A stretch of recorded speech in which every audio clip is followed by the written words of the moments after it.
سے آپ کی نسبت محض ایک احقر غلام کی ہے، تو اس کتابچے کا خلاصہ اور کچھ حوالہ جات اگر آپ ناظرین کے لیے پیش فرمائیں۔ یہ پورا پڑھ دیں خلاصہ۔ بات یہ ہے کہ یہ ہمارا موقف سمدانی عدالت کے لیے تیار کیا گیا تھا، اور اس کا خلاصہ یہ ہے، عنوان تو یہ ہے کہ ہمارا موقف بانی سلسلہ احمدیہ کو حضرت خاتم الانبیاء صلی اللہ علیہ وسلم سے ایک آخر خادم کی نسبت حاصل ہے۔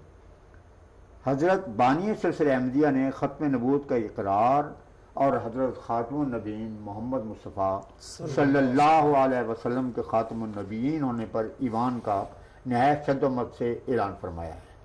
آگے پھر وہ حضرت مسیح پاک کی زبردست تحریرات جن میں کہ ختم نبوت کے عقیدے پر زور دیا ہے وہ حوالے دیے گئے ہیں۔ مثال کے طور پر حضور فرماتے ہیں کہ میں جناب خاتم الانبیاء کی نبوت کا قائل ہوں، اور جو شخص ختم نبوت کا منکر ہو اس کو بے دین اور دائرہ اسلام سے خارج کہتا ہوں۔ تقریر واجب الاذان اذان 23 اکتوبر 1891، یہ دعوی مسیحیت کے پہلے سال کی تاریخ ہے۔ پھر فرماتے ہیں ہمارے مذہب کا خلاصہ اور لب لباب یہ ہے کہ لا الہ الا اللہ محمد رسول اللہ۔ ہمارا اعتقاد جو ہم اس دنیاوی زندگی میں رکھتے ہیں، جس کے ساتھ ہم بے فضل توفیق باری تعالیٰ اس عالم گزران سے کچھ کریں گے، یہ ہے کہ حضرت سیدنا و مولانا محمد مصطفیٰ صلی اللہ علیہ وسلم خاتم النبیین و خیر المرسلین ہیں، جن کے ہاتھ سے اکمال الدین ہو چکا ہے۔ اب وہ نعمت بمرتبہ اتمام پہنچ چکی جس کے ذریعے سے انسان راہ راست کو اختیار کر کے خدا تعالی تک پہنچ سکتا ہے، خدائے تعالی تک پہنچ سکتا ہے۔ اضالہ وہام صفحہ 137 تالیف 1891۔ یہ دو نمونے ہیں، ورنہ حوالے اور بھی تھے۔ عنوان ہے، اس میں تھا سوال کیا جاتا ہے باوجود اس اعلان کے حضرت بانی سلسلہ احمدیہ نے کس قسم کی نبوت کا دعویٰ کیا ہے؟ نمبر 2، کیا امت محمدیہ کے موعود کے لیے اس قسم کی نبوت کا ذکر سلف صالحین کی کتب میں موجود ہے؟ نمبر 3، اگر سلف صالحین کی کتب میں بھی اس قسم کا ذکر موجود تھا تو علماء وقت حضرت بانی سلسلہ احمدیہ پر اس دعوے کی وجہ سے کفر کا فتویٰ کیوں لگاتے ہیں؟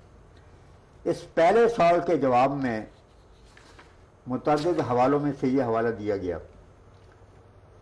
کہ حضرت بانی سلسلہ احمدیہ نے واضح الفاظ میں فرمایا اب بجز محمدی نبوت کے سب نبوتیں بند ہیں، شریعت والا نبی کوئی نہیں آ سکتا، اور بغیر شریعت کے نبی ہو سکتا ہے مگر وہی جو پہلے امتی ہو۔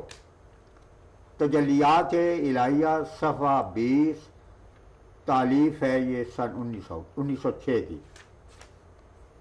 جہاں تک سرور کونین حضرت خاتم النبیین صلی اللہ علیہ وسلم سے نسبت کا سوال ہے، حضرت بانی سلسلہ احمدیہ نے اپنا مقام ایک ادنا غلام کا مقام بیان فرمایا ہے۔ چنانچہ تعریف فرماتے ہیں یہ عاجز بھی اس جلیل الشان نبی کے احقر خادمین میں سے ہے کہ جو سید الرسل اور سب رسولوں کا سرتاج ہے۔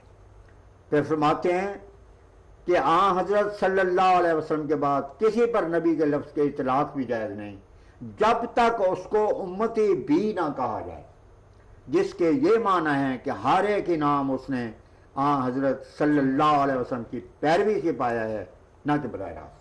تجلیات الہیہ صفحہ 9 تالیف 1906 ہے۔ پھر فرماتے ہیں کوئی مرتبہ شرف و کمال کا اور کوئی مقام عزت اور قرب کا بدل سچی اور کامل مطابق اپنے نبی صلی اللہ علیہ وسلم کے ہم ہرگز حاصل کر ہی نہیں سکتے۔ ہمیں جو کچھ ملتا ہے ذلی اور تفعیلی طور پر ملتا ہے۔ اذا لوحام صفحہ 138 تالیف 1851۔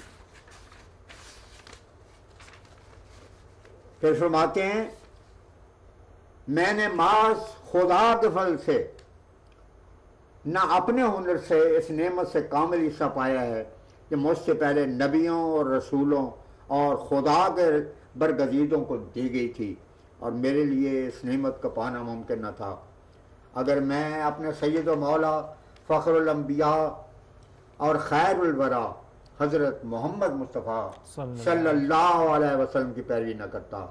سو میں نے جو کچھ پایا اس پیروی سے پایا، اور میں اپنے سچے اور کامل علم سے جانتا ہوں کہ کوئی انسان بجز پیروی اس نبی صلی اللہ علیہ وسلم کے خدا تک نہیں پہنچ سکتا اور نہ معرفت کامل پہنچ سکتا ہے، اور نہ معرفت کاملہ کا حصہ پا سکتا ہے۔ حقیقت الوحی صفحہ 62 تالیف 1960، یعنی وصال سے صرف ایک سال پہلے۔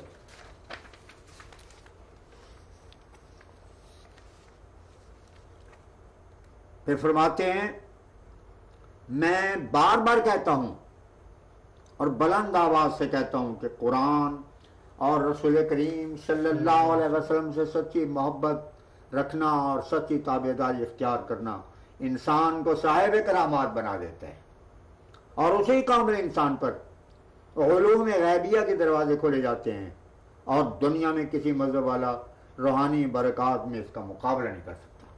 چنانچہ میں اس میں صاحب تجربہ ہوں، میں دیکھ رہا ہوں کہ بجز اسلام تمام مذہب مردے، ان کے خدا مردے اور خود وہ تمام پیرو مردے ہیں، اور خدا تعالیٰ کے ساتھ زندہ تعلق ہو جانا بجز اسلام قبول کرنے کے ہرگز ممکن نہیں، ہرگز ممکن نہیں۔ زمیمہ رسالہ انجام آتم صفحہ 61-62 تالیف 1897۔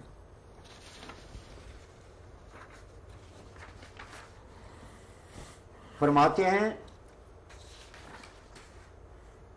کہ اللہ تعالیٰ نے خود مجھے دین اسلام کی حمایت کے لیے حجج قاطعہ عطا فرمایا ہے۔ چنانچہ آج ایک دنیا مترف ہے کہ ان دلائل و براہین اور آسمانی نشانوں کو رد نہیں کیا جا سکتا۔